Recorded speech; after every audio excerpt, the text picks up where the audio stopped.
MDGs have laid a solid foundation on many socio-economic issues, in particular poverty eradication and education on health. Secondly, the new agenda should be holistic, transformative, action-oriented, and universally applicable to all countries, while taking into account different national realities, capabilities, levels of development, and respecting national policies and priorities. Ultimately, the aspiration of the development agenda beyond 2015 is to create a more just and prosperous world where all people realize their rights, live in peace with dignity and hope. The post-2015 development agenda offers an opportunity for Africa to move beyond simply talking about the importance of service delivery, infrastructure, institutions, inclusive growth, decent jobs, and reduced inequality, and to really start putting in place practical measures, markets, mechanisms, and partnerships that make these advancements possible. If you have 35% of your population walking more than a kilometer to get water routinely, daily, and it has a gender dimension, you'll find women, particularly women and children, do this job.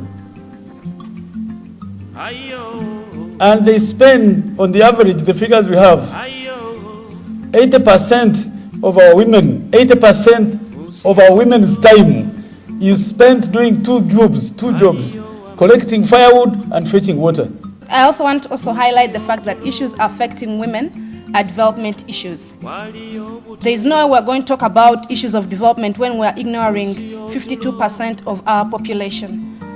So the fact that women play a significant role in reproductive and productive roles in the family and agricultural sectors, it is critical that issues that are affecting them are featured in this agenda, and that even in the means of implementation, that these issues are strongly highlighted. We need to look at the statistics. The crime statistics for 2013 shows that defilement still continues to show high, with 8,000 cases being reported. And we have a call center, a child helpline that was launched this year. And in the 6 months that the child helpline has been running, we receive over 63,000 calls, out of which 75% are cases of violence against children. So the need to protect children against all forms of violence is critical in the next development agenda. I think in mobilizing resources, and this is the theme for this afternoon, mobilizing resources. Every individual in this country above 18 years, and I want to move away from Honorable Kisamba Mugerwa, who indicated earlier on that those working must actually pay taxes. I want to say everyone above 18 years should pay taxes. Extremism is the face of the youth because they don't have anything to do. So those with limitless opportunities are taking advantage of our youth. You realize that what failed the proper success of the MDGs was lack of political will and absence of meaningful accountability mechanisms in the original MDs. So I call upon Honorable Tessa that may we please revise the political will of our leaders and the accountability and their interests, as well as the accountability. Uganda's implementation of the post-2015 development agenda will be greatly hinged on structural transformation. What is structural transformation?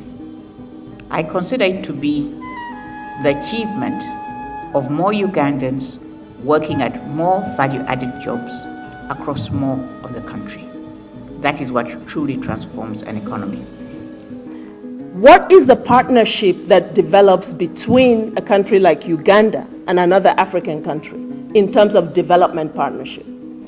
Does this country consider that another African country is a development partner? Perhaps the time has come to begin shifting that mindset, that partnership on development progress is limited to those who have money to give, as opposed to an exchange of ideas and expertise on development and experiences.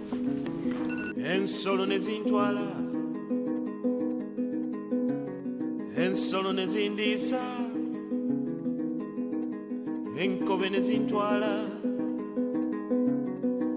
enkobe ne zindiisa lwaki wandekawo mange